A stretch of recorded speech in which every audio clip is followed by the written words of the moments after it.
함께 말씀 보겠습니다. 창세기 35장 9절에서 18절까지 말씀입니다.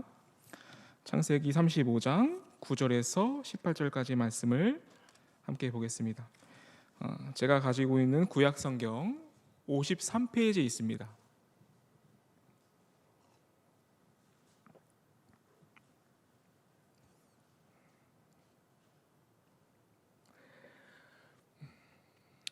창세기 35장 9절에서 18절까지 말씀을 함께 교독드리겠습니다. 제가 먼저 드리겠습니다. 야곱이 밧단 아람에서 돌아오매 하나님이 다시 야곱에게 나타나사 그에게 복을 주시고 하나님이 그에게 이르시되 내 이름이 야곱이지만은 내 이름을 다시는 야곱이라 부르지 않겠고 이스라엘이 내 이름이 되리라 하시고 그가 그의 이름을 이스라엘이라 부르시고 하나님이 그에게 이르시되 나는 전능한 하나님이라 생육하며 번성하라 한 백성과 백성들의 총회가 내게서 나오고 왕들이 내 허리에서 나오리라 내가 아브라함과 이삭에게 준 땅을 내게 주고 내가 내 후손에게도 그 땅을 주리라 하시고 하나님이 그와 말씀하시던 곳에서 그를 떠나 올라가시는지라 야곱이 하나님이 자기와 말씀하시던 곳에 기둥 곧 돌기둥을 세우고 그 위에 전제물을 붓고 또 그 위에 기름을 붓고 하나님이 자기와 말씀하시던 곳의 이름을 베델이라 불렀더라. 그들이 베델에서 길을 떠나 에브라르에 이르기까지 얼마간 거리를 둔 곳에서 라헬이 해산하게 되어 심히 고생하여 그가 난산할 쯤에 산파가 그에게 이르되 두려워하지 말라 지금 내가 또 등남하느니라 하매 합독하겠습니다. 그가 죽게 되어 그의 혼이 떠나려 할 때 아들의 이름을 베논이라 불렀으나 그의 아버지는 그를 베냐민이라 불렀더라. 아멘. 오늘 시간 오늘 말씀을 통해서 우리의 삶의 의미라는 주제로 함께 말씀을 나누겠습니다. 여러분 오늘 본문을 통해서 우리가 알 수 있는 것은 주님께서 우리에게 허락하신 이 삶의 의미입니다. 오늘 본문은 마치 어둠과 빛을 나타내듯이 그와 대조되듯이 오늘 본문을 통해서 삶의 의미가 무엇인가를 우리에게 보여주고 있습니다. 오늘 본문은 문학적인 대조를 이루어 우리의 삶의 의미가 무엇인가에 관한 답을 우리에게 전달해주고 있습니다. 본문은 오직 하나님의 말씀과 약속을 이루어 가시는 그 하나님만이 우리의 삶 속에 있는 모든 헛됨과 공허와 슬픔에서 우리를 구원하여 우리가 살 수 있는 의미와 소망을 주신다는 교훈을 문학적인 대조를 통해서 우리에게 말씀하고 있습니다. 그 문학적인 대조는 하나님의 약속에 관한 말씀과 더불어서 이 라헬의 죽음이라는 이 본문을 통해서 우리에게 드러내고 있습니다. 그래서 먼저 이 라헬의 부르짖음에 관하여 우리가 먼저 생각을 해보는 시간을 갖겠습니다. 여러분, 라헬은 베델과 에브라 사이에서 그 자신의 둘째 아들인 그 베냐민을 낳다가 죽음에 이르렀습니다. 사실 여성들의 죽음을 이 성경이 많이 다루고 있지 않습니다. 거의 여성의 죽음에 관해서는 다루고 있지 않는데 이 라헬의 죽음은 성경이 특별히 다루고 있습니다. 사실 성경은 야곱의 어머니이자 이삭의 아내인 그 리브가의 죽음조차 제대로 밝히지 않고 있는데 이렇게 라헬의 죽음을 이렇게 밝히고 있는 이유는 이 라헬의 죽음에 특별한 의미를 갖고 있기 때문입니다. 그녀의 죽음이 언급되는 이유는 이 라헬의 부르짖음이 하나님이 자기 백성들에게 맺으신 그 언약, 그 약속과 매우 대조가 되고 있기 때문이에요. 그래서 이 죽음은 라헬의 부르짖음과 라헬의 죽음은 하나님이 우리에게 주신 약속과 하나님이 우리에게 주신 그 삶의 의미를 더 환하게 비춰주고 있기 때문에 특별히 이 죽음의 의미를 성경은 밝히고 있는 것입니다. 본문을 보면 라헬은 난산 속에서 이제 자신의 아들의 이름을 베논이라 불렀습니다. 라헬은 자신의 죽음을 직감하고 그 아들의 이름을 부르짖으며 죽어갔습니다. 죽기 전에 이 라헬이 그 이름을 어떻게 불렀는지는 이 성경에 기록되어 있지 않지만 매우 비통한 마음 안에서 격앙된 음성으로 베노니라는 이 이름을 외쳤을 것입니다. 이 베노니의 원문을 보면 이 베노니의 이름의 뜻을 알 수가 있습니다. 이 단어는 합성어인데 벤이라는 아들이라는 의미를 가진 단어와 공허와 헛됨 그리고 죄악과 고통을 뜻하는 이 어원을 가진 바엔이라는 단어의 합성어예요. 이 바엔이라는 단어는 다이어인데 성경에서 쓰이는 대표적인 용례를 세 가지 갖고 있습니다. 첫 번째는 사람이 길을 잘못 들거나 우상숭배를 하는 죄악을 가리킬 때 이 단어를 사용합니다. 두 번째는 그 죄악에 빠졌을 때 경험하는 고통에 관하여 삶의 고통을 나타낼 때, 환난을 나타낼 때 쓰이는 단어입니다. 그리고 마지막으로는 그 죄악의 길의 헛됨과 공허함을 드러낼 때 쓰는 단어예요. 그래서 이 단어를 정리하자면 이 바에는 하나님을 떠난 죄악과 그 죄악으로부터 파생되는 고통, 그리고 그 죄악으로부터 파생되는 헛됨과 공허와 그런 것을 나타낼 때 이 단어를 사용합니다. 이 단어가 사용된 사례를 들자면 이사야서 41장 29절을 우리가 볼 수 있습니다.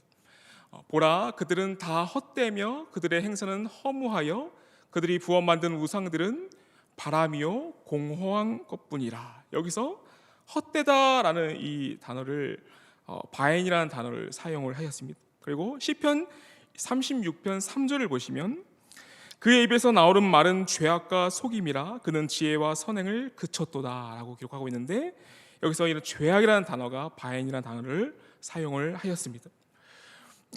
왜 라헬은 자신의 아들을 이러한 의미를 가진 이름으로 불렀을까요? 우리가 만약 정말 가슴 아픈이지만 만약 난상 끝에 어쩔 수 없이 아이만 살리겠다는 결정을 병원에서 내렸다고 우리가 생각을 해보겠습니다. 곧 자신과 이 아이는 헤어집니다. 그런 상황 속에서 이러한 이름을 우리가 지을 수 있을까요? 그럴 수 없을 것입니다. 내가 사랑하는 아이가 나의 죽음으로 인해서 곧 헤어지는 마당에 그 아이의 이름을 이렇게 부정적이고 어두운 이름을 지으며 이렇게 부르짖을 어머니는 많지 않을 것입니다. 그런데 라헬은 고통과 회한과 공허와 헛됨이 가득한 이 이름을 죽기 전에 부르짖고 죽었습니다. 왜 라헬은 그렇게 할 수밖에 없었을까요? 우리가 라헬의 인생을 돌아보면 라헬이 그렇게 할 수밖에 없었던 그 심경을 이해를 할 수가 있습니다.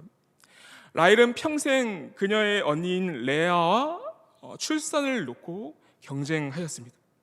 야곱의 가정에서 출산이란 사실 그 집안의 대를 잇는 것만의 의미가 아니었습니다. 또한 남편의 사랑을 받는 것만의 의미도 아니었어요. 그 출산 안에 담겨진 의미는 하나님이 주시는 복, 그 복의 통로의 역할을 그 자손을 통해서 그 복의 통로가 이루어졌습니다. 하나님의 가정은, 하나님이 이루신 그 하나님의 나라 가정은 그 여인의 출산을 통해 유지되고 복이 흘러갔습니다. 그래서 고대 사회, 특히 그 사회 안에서도 특별히 야곱의 가정 안에서 가진 자녀의 의미는 매우 특별했던 것입니다. 오늘 본문만 봐도 우리가 이 가정에서 왜 이 자녀의 의미가 특별할 수밖에 없는가를 우리는 알 수 있어요. 본문 11절 12절을 보십시오. 하나님이 그에게 이르시되 나는 전능한 하나님이라 생육하며 번성하라. 한 백성과 백성들의 총회가 내게서 나오고 왕들이 내 허리에서 나오리라. 내가 아브라함과 이삭에게 준 땅을 내게 주고 내가 내 후손에게도 그 땅을 주리라 하시고. 그러니까 이 말씀 안에 담겨진 우리가 의미를 보면 하나님의 약속 안에 담긴 하나님 나라가 이 자녀 그리고 후손을 통해서 이어지는 것을 우리가 볼 수가 있습니다. 그러니 자연스럽게 자녀의 수는 이 여인들에게 있어서 라헬과 레아에게 있어서 삶의 목적이 되었을 것이고 삶의 의미가 되었을 것입니다. 자녀에게 자신의 비전과 자신의 의미와 자신의 삶의 의미를 둔 것입니다. 그런데 이미 레아는 라헬보다 많은 아이를 출산한 상황이었어요. 라헬이 불임의 시기를 보내는 동안 레아는 이미 루벤, 시므온, 레위, 유다를 낳았습니다. 그 사이에 라헬이 겨우 요셉을 낳았고, 그 이후에도 레아는 이삭일, 수블론, 디나를 낳아 더 많은 아이의 어머니가 됩니다. 라헬은 야곱의 사랑을 독차지하였지만 아이를 많이 출산하지 못하는 그러한 고통을 느끼며 살았습니다. 심지어 라헬은 야곱에게 내가 자식을 낳게 하라, 그렇지 아니면 내가 죽겠노라 라고까지 야곱에게 울부짖으며 그렇게 말을 했죠. 라헬은 하나님의 긍휼로 겨우 요셉을 낳았고, 그를 낳은 후에 오랜 시간이 경과하여 이제 둘째 아들을 다시 가진 거예요. 그런데 이것이 라헬의 삶을 마감케 하는 그러한 원인이 되었던 것이죠. 라헬이 나이가 아마도 40대 중반쯤 되었을 때였기 때문에 아이를 낳는 동안 그 산고가 클 수밖에 없었고, 노사는 현대에서도 정상적으로 분만하기가 쉽지 않습니다. 그래서 더욱이 제왕절개 수술이 발달되지 않은 그런 과거에 그러한 노사는 사실 생명을 건 모험이었을 거예요. 그런데도 라헬은 베냐민을 가진 것을 매우 기뻐하였을 것입니다. 레아에게 한 걸음 더 나아갔음을 느꼈을 거예요. 자녀는 그녀의 삶의 공허를 채워주는 우상과 같았습니다. 그런데 우상이자 자신의 유일한 목적인 아이로 인해서 자신이 이렇게 죽게 되자 그 모든 것의 의미가 없게 된 것입니다. 레아와 이제 경쟁할 필요도 없게 되었죠. 라헬의 마음에는 이제 삶의 의미가 사라졌을 것입니다. 라헬은 자신의 우상으로 삼았던 것이 자신의 삶에 어떤 도움도 되지 않으며 자신에게 어떤 의미도 주지 못하는 것을 그 순간 깨달았습니다. 그래서 라헬은 자신이 사랑하는 그 아들을 회한과 고통과 헛됨과 공허라는 그 뜻을 가진 이름으로 부를 수밖에 없었던 것이죠. 그 감정이, 회한과 고통과 공허, 헛됨이라는 그 감정이 라헬을 집어삼켰기 때문에 그런 의미를 가진 단어로서 자신의 아들을 부르짖은 것입니다. 여러분, 라헬은 이러한 생각을 했을 것입니다. 내가 그동안 그렇게 아등바등 움켜잡으려고 살아온 그 삶의 의미가 나를 결국 죽게 하는구나. 나는 그동안 무엇을 이루려고 왜 그렇게 열심히 살았는가, 이러한 생각을 여러분 했을 것입니다. 여러분, 현대의 많은 사람들이 나는 왜 살지라는 그 질문으로 스스로 우울함을 느낄 때가 많이 있습니다. 주변 사람들과 일상을 마무리하고 가는 지하철 내부와 또 혹은 집이거나 길가를 걸어갈 때 우리는 갑작스럽게 또 그런 생각이 들 때가 있어요. 모든 게 하기 싫어지고 부정적인 생각이 들면서 내가 왜 이렇게까지 하면서 살아야 하는 거지? 그냥 다 포기할까? 이런 생각이 들 때가 있어요. 밖에서는 어떻게든 우울해 보이지 않기 위해서 긍정적인 태도로 사람들을 마주하고 있지만 집에 혼자 들어오면 큰 공허함과 무기력에 빠지고 난 왜 이렇게 비참할까라는 그런 생각부터 시작하여 공허함으로 우리가 우울감을 느낄 때가 있습니다. 이러한 경험은 누구나 가지고 있는 경험입니다. 여러분, 많은 사람들이 이에 관한 해답을 가지려고 또 인문학에 관심을 가지고 또 삶을 들여다보고 공감하고 길을 알려주는 많은 강연자를 또 찾아 듣는 분들도 참 많습니다.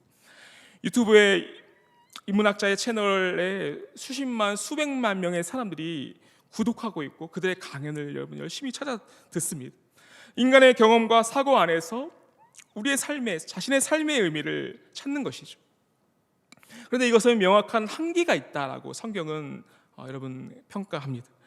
예레미야서 2장 13절을 보시면 이렇게 기록이 되어 있습니다. 여러분, 내 백성이 두 가지 악을 행하였나니 곧 그들이 생수의 근원되는 나를 버린 것과 스스로 웅덩이를 판 것인데 그것은 그 물을 가두지 못할 터질 웅덩이들이니라 라고 이러한 시도를 성경은 이렇게 평가를 하고 있습니다. 저도 이 삶의 의미에 관하여 깊은 고민에 빠질 때가 있었습니다. 저는 직업상 죽음을 많이 접하는 그런 직업이었는데 그 죽음 중에서도 자살이 정말 많다라는 것을 경험하였습니다. 여러분, 자살하는 사람이 정말 여러분 많습니다. 제가 경험한 가장 끔찍한 죽음은 북한산 능선에 있는 어느 나무에 이제 그 등산 로프를 가지고 목을 맨 사람의 죽음이었습니다. 얼마 되지 않았어요. 이미 죽은 지 얼마 되지 않았는데 이미 수많은 벌레가 그 시체를 파묻고 있었습니다. 등산용 로프에 묶여 있는 그의 목을 풀어서 이제 그 줄을 내려서 그 시체를 이제 안치하는데 이미 그는 사람이 아니라 썩어가는 고깃덩이였습니다. 여러분, 인간에게는 죽음이란 이 비참보다 더 큰 비참이 없습니다. 이 죽음 앞에서 우리가 추구하여 살아온 우리의 삶의 최고의 가치와 의미가 우리 이 죽음 앞에서는 아무런 의미가 없게 됩니다. 예수님은 어느 부자에게 이런 말씀을 주신 적이 있습니다.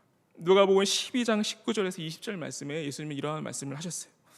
또 내가 내 영혼에게 이르되 영혼아 여러 해 쓸 물건을 많이 쌓아두었으니 평안히 쉬고 먹고 마시고 즐거워하자 하리라 하되 하나님은 이르시되 어리석은 자여 오늘 밤에 내 영혼을 도로 찾으리니 그러면 내 준비한 것이 누구의 것이 되겠느냐 하셨으니. 아멘.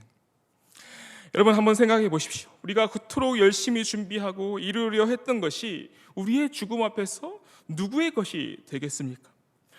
이 시간 우리가 생각해 볼 제목은 과연 우리가 우리의 삶의 의미가 무엇이고 우리는 무엇을 위해 살아야 하는지를 오늘 본문 말씀을 통해서 우리는 고민을 해야 합니다. 우리의 삶의 목적과 의미가 우리가 만들어낸 어떤 다른 것에 있어서는 여러분 안 됩니다. 이것은 스스로 웅덩이를 파는 일입니다. 오늘 본문은 우리에게 오직 하나님이 우리에게 주신 말씀을 의지하고 그 언약을 더욱 믿고 그 언약에 소망을 두라는 교훈을 우리에게 주고 있습니다. 라헬의 죽음에 관한 말씀의 이 문학적인 배치와 반전은 이 메시지를 더욱 우리에게 확연하게 전하는 그러한 장치의 역할을 하고 있습니다. 라헬의 죽음이 야곱이 만난 하나님의 말씀과 그 약속이 이루어지는 그 일을 더 환하게 보여주는 역할을 하고 있다는 것이죠. 라헬이 찾은 삶의 의미와 하나님께서 야곱에게 약속하신 그 약속을 여러분 비교해 보십시오. 여러분, 하나님은 영원하시며 자신의 약속을 신실하게 이루시는 분이십니다. 그래서 우리의 삶의 의미와 목적은 그 말씀을 우리의 삶에 이루시는 그 약속을 우리의 삶에 이루시는 하나님을 바라보고 하나님을 소망하는 것에 있다라고 여러분께 말씀드릴 수 있습니다. 하나님의 약속과 하나님의 말씀이 우리에게 힘을 주고 또 본문에 있었던 이 야곱에게 힘을 주었습니다. 그가 라헬이 부르신 그 베논이라는 이름을 베냐민이라 부른 것을 통해서 우리는 그 사실을 알 수가 있어요. 야곱은 베논이라는 이름을 그 아들의 이름을 지어주지 않고 베냐민이라는 이름을 지어주었습니다. 이 베냐민이라는 이름의 의미는 오른손의 아들이라는 뜻이 있습니다. 성경에서 오른손 또는 우편은 총애와 탁월함을 의미합니다. 결국 야곱이 말한 이름 안에 담겨진 이 의미는 베논이라는 이름과는 완전히 상반된 이미지를 갖고 의미를 가진 이름인 것이죠. 야곱은 이 베냐민이라는 이름을 이 아들에게 지어줬고 또 창세기 49장 27절을 보시면 베냐민을 축복하는데 베냐민은 물어뜯는 일이라 아침에는 빼앗는 것을 먹고 저녁에는 움킨 것을 나누리다라고 이렇게 축복을 하였습니다. 이 말씀 안에 이 축복 안에 담겨진 축복 안에서 여러분 베냐민 지파 안에서는 그 자손 중에 정말 뛰어난 사람이 많았습니다. 여러분 죽으면 죽으리로다라고 끝까지 그 페르시아 왕에게 나아갔던 에스더 그 여인이 바로 베냐민 지파 사람이었고 또 모르드게가 베냐민 지파입니다. 또 베냐민 지파의 그 왼손잡이 에훗은 집요하게 모압 왕 에글론을 따라가 그 천막 안에서 죽이는 일을 하였습니다. 에훗은 사사였죠.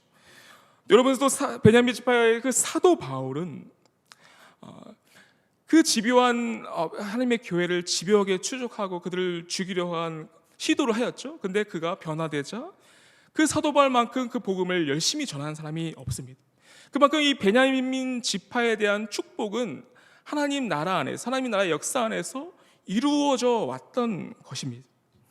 라헬을 향한 약속이자 또 라헬의 이 비참한 마음과는 다르게 이 약속은 그 라헬의 후손을 통해서 이루어진 것입니다.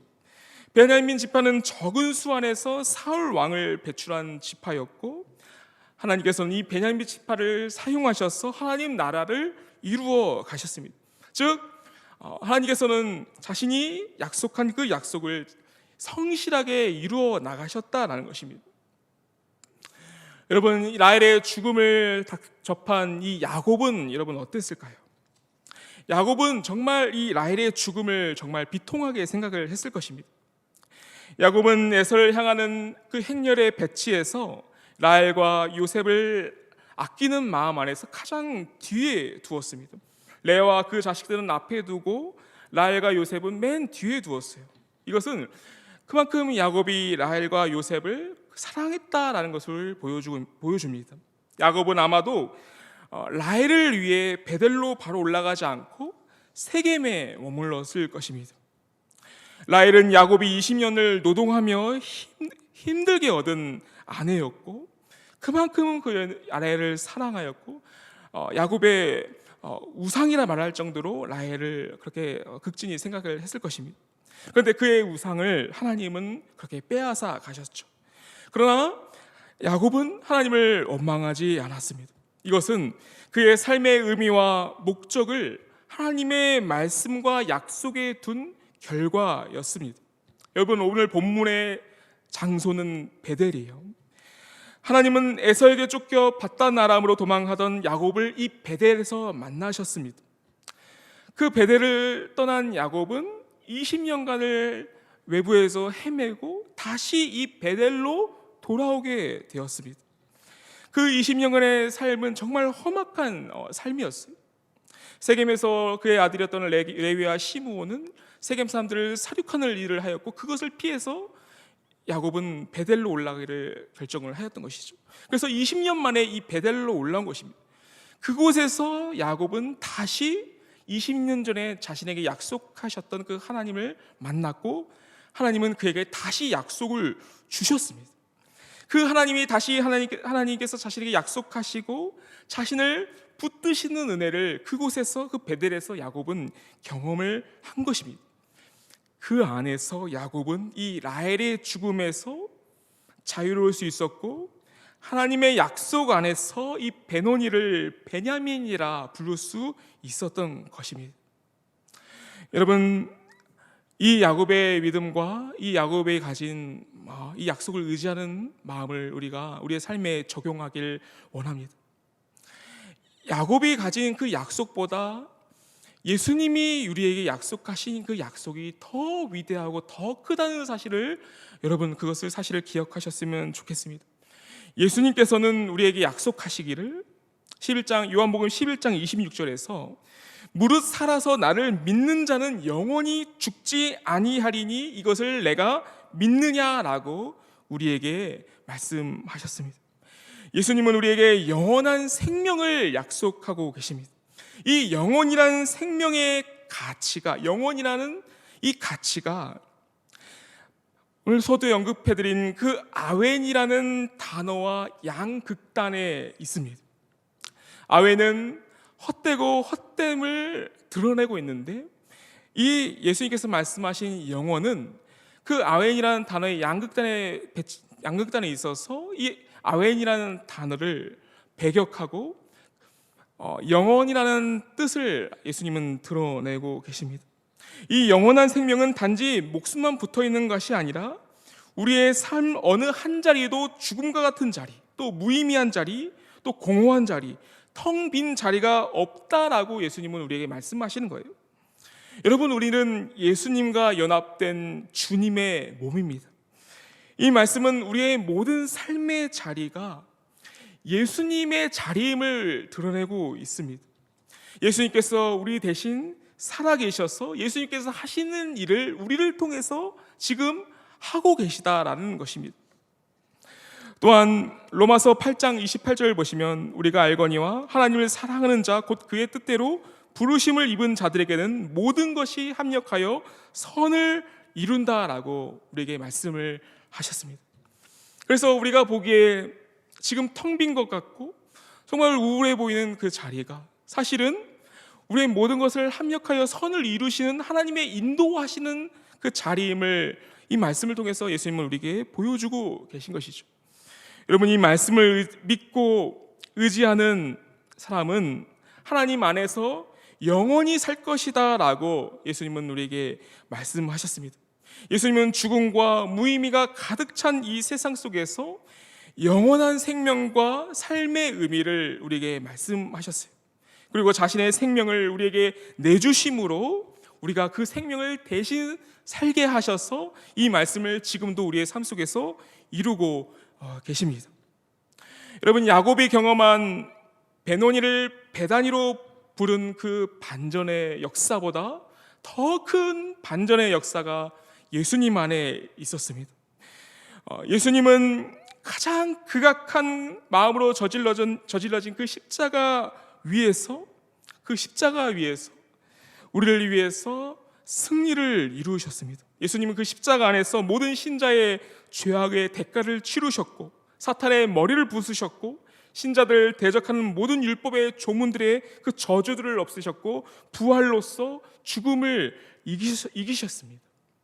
하나님이 정하신 이 구원의 역사와 반전의 역사가 예수님을 통해서 이루어졌고 우리는 그 예수님 안에서 그 역사가 우리의 것이 되었습니다. 사실 이것은 인간의 힘으로는 이해하지도 못한 반전이고 믿기도 힘든 그러한 역사예요. 그렇지만 우리의 주권자이시자 왕이신 예수님께서 우리에게 말씀하셨고 이 세상에 가장 낮은 자 되시고 가장 겸손한 자로서 오셔서 하신 일이 바로 여러분 그 일이었습니다. 우리 대신에 죽으시고 우리 대신에 이루신 그 열매로 우리를 결실하고 있는 것입니다. 이 시간 이 말씀 안에서 주님이 이루신 그 일 위에 우리의 삶을 놓기를 기도합니다. 그리하여 주님의 몸된 교회로서 우리가 주님의 팔이 되어 하나님 나라의 역사가 우리의 삶의 가장 큰 의미가 되는 그러한 일이 우리의 삶 가운데 넘치기를 기도합니다.